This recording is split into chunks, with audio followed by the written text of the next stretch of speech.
حضرت بایزید بستامی کہتے ہیں کہ میں نے اپنی ماں کے آگے ہاتھ جوڑے، میں نے کہا امی تجھے راضی کروں یا رب کو راضی کروں؟ تو اپنے حق مجھے معاف کر دے، اللہ کو میں راضی کر لیتا ہوں۔ ماں نے کہا جاؤ پتر میں اجازت دیتی ہوں۔ گئے جنگلوں میں ذکر و فکر میں لگے رہے، تنہائی میں اس کو یاد کرتے رہے، دن رات ذکر کے چراغ روشن رکھے۔ 12 سال گزر گئے حق کی تلاش میں۔ ایک دن واپس بستام کے قریب سے گزر رہے تھے، خیال آیا چلتے چلتے ماں کو سلام کر جاؤں۔ دروازے کو دستک دینے لگے تو اس خیال نے ہاتھ روک لیا کہ ساری زندگی ماں کو سکھ تو دیا کوئی نہیں، اب دکھ بھی کیوں دینے لگے ہو؟ رات کا ایک پہر بیت گیا ہے، سردیوں کی لمبی رات ہے، ماں بستر میں لیٹی ہوگی، تیرے لیے اٹھے گی، دروازہ کھولے گی۔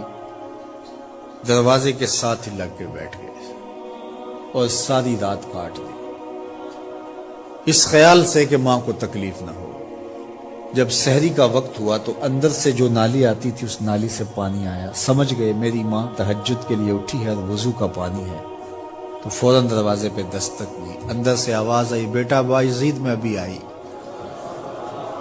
مائیں بیٹوں کے دستک کے انداز سے جان لیتی ہیں یہ کس بیٹے کے ہاتھوں کا لمس ہے۔ 12 سال کے بعد آئے، دستک دی، کہا بیٹا بایزید میں ابھی آئی۔ ماں کی تو نگاہیں ہی دروازے پہ رہتی ہیں۔ اللہ اکبر۔ کہتے ہیں کہ ماں نے دروازہ کھولا، 12 سال جنگلوں کی خاک چھانتے بیت گئی تھی، پراگندہ صورت، بکھرے ہوئے بال، پھٹے ہوئے کپڑے۔ میری ماں کی جب نگاہ میرے پہ پڑی تو اس کی چشمان سے موٹے موٹے آنسو ٹپکنے لگے، اور اس نے ایسے ہاتھ پھیلا کے کہا مالک میرا بیٹا بایزید تیری طلب میں نکلا تھا، تو نے ابھی تک اسے اپنا قرب نہیں دیا۔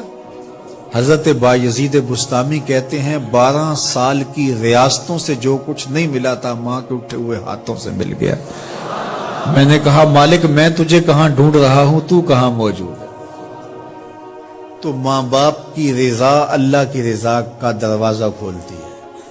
جن لوگوں کے ماں باپ ناراض ہیں اور وہ جا کے پیر صاحب کی خدمت کرتے ہیں اور میاں ماں کے قدم چومو، باپ کی ٹانگیں دباؤ، ان کی خدمت کرو، تمہارے پہلے مرشد وہ ہیں، ان کو راضی کرو، پھر کسی شیخ کامل کی صحبت میں آنا، دیکھو کیسے دل کی بند کھڑکیاں کھلتی ہیں۔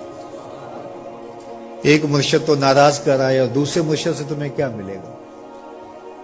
تو راستہ یہیں سے کھلے گا۔ والدین کو کبھی ناراض نہ کرو، والدین کو کبھی دکھ نہ دو، والدین کو کبھی تکلیف نہ پہنچاؤ۔